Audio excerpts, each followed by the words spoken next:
Viva Voz, com Vera Magalhães.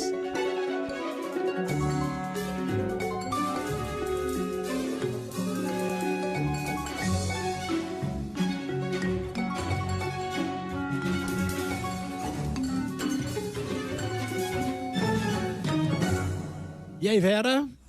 Boa tarde, Sardenberg. Boa tarde, Cássia, ouvintes e espectadores do Viva Voz. Boa tarde, Vera. Bom, Vera, teve aqui a coletiva, o discurso, né, do ministro Barroso deixando a presidência do Tribunal Superior Eleitoral, e também teve entrevista que ele concedeu ontem para André Sadi, no Globo News, e tem esse caso da suposta, né, como diz o presidente Bolsonaro, a vigilância, a intervenção que as Forças Armadas estariam fazendo sobre o processo eleitoral. Mais um absurdo, né, daqueles que falam o presidente, mas o que você acompanhou e achou de notável, de importante nessa fala do Barroso e na questão dos militares? Vera. Pois é, teve desdobramento entre ontem e hoje, né? Quando a gente também já tratou desse assunto aqui no CBN Brasil, Sardenberg, porque o TSE resolveu tornar públicas as respostas enviadas ao Ministério da Defesa por parte do órgão, depois que começou a haver vazamentos seletivos e vazamentos com distorção do que foram as conclusões dessas perguntas e dessa participação dos militares na fiscalização das eleições. O Ministério da Defesa fez uma série de questionamentos a respeito da segurança das urnas eletrônicas, do processo todo eleitoral, com a justificativa de que isso poderia subsidiar a participação do seu representante, portanto, o representante das Forças Armadas, na própria Comissão de Transparência do TSE. O ministro Barroso, nessa coletiva que ele concedeu hoje, ele falou do estranhamento com esse vazamento das perguntas e que a Comissão de Transparência não foi criada justamente com o objetivo de que fossem vazados os dados. Então, ele estava bastante incomodado com isso e, por isso, resolveu tornar tudo público. Divulgou, inclusive, a íntegra, os anexos técnicos. Isso tudo está no site do TSE.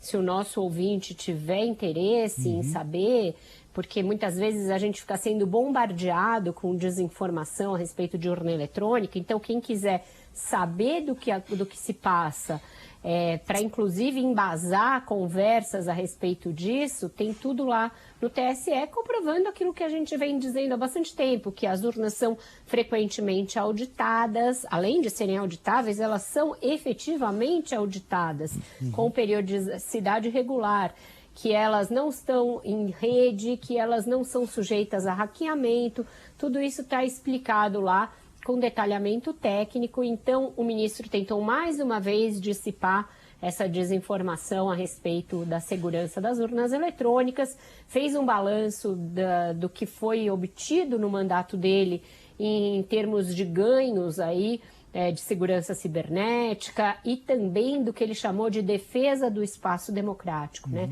Ele dedicou uma boa parte da sua fala a colocar como uma prerrogativa que ele procurou buscar da Justiça Eleitoral essa defesa do espaço democrático, dizendo que nunca houve tantos ataques assim ao sistema eleitoral brasileiro, que as instituições todas estão sob ataque, e aí ele incluiu não só a Justiça Eleitoral, como também a imprensa. Falou dos momentos ali mais tensos que o TSE enfrentou com tentativa de invasão do seu site, que é diferente de tentativa de invasão das urnas eletrônicas. Então, ele procurou fazer um balanço.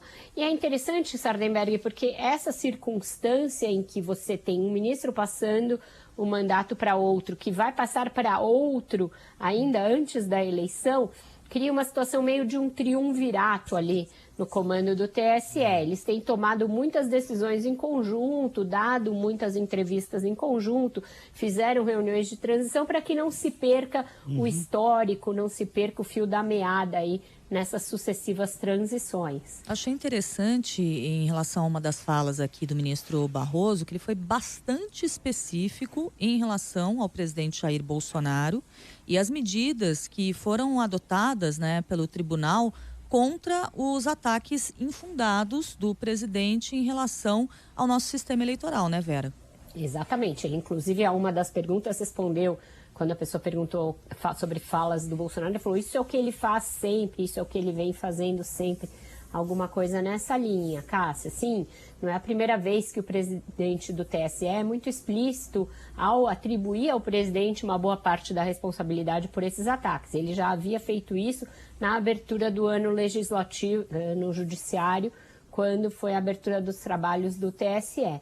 Ele voltou a fazer isso e ele enalteceu muito, isso também me chamou a atenção, não sei se é de vocês também, o papel da imprensa no esclarecimento dessa onda de desinformações e no que ele chamou de reocupação do espaço público de debates. Ele falou, com essa proliferação das redes sociais, das plataformas digitais, muitas vezes sem nenhum tipo de controle, o papel da imprensa tradicional, essa que checa, que averigua, que separa o que é fato de opinião, foi sendo tomado por outros tipos de formadores de opinião, ele não usou essa expressão, mas de pessoas que não têm esse mesmo compromisso. Então ele falou que vê um papel muito importante da imprensa profissional na reocupação do espaço democrático, no reordenamento do debate público. Eu achei isso uma fala muito interessante também.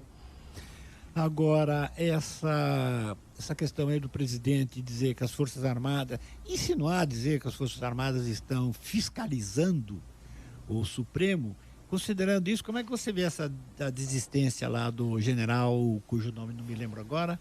Fernando. General Fernando, de participar da gestão do Tribunal Superior Eleitoral. Isso ainda está um pouco nebuloso, né, Sardenberg? Porque o ministro foi perguntado especificamente a respeito disso pelo repórter Wesley Galzo, do Estadão.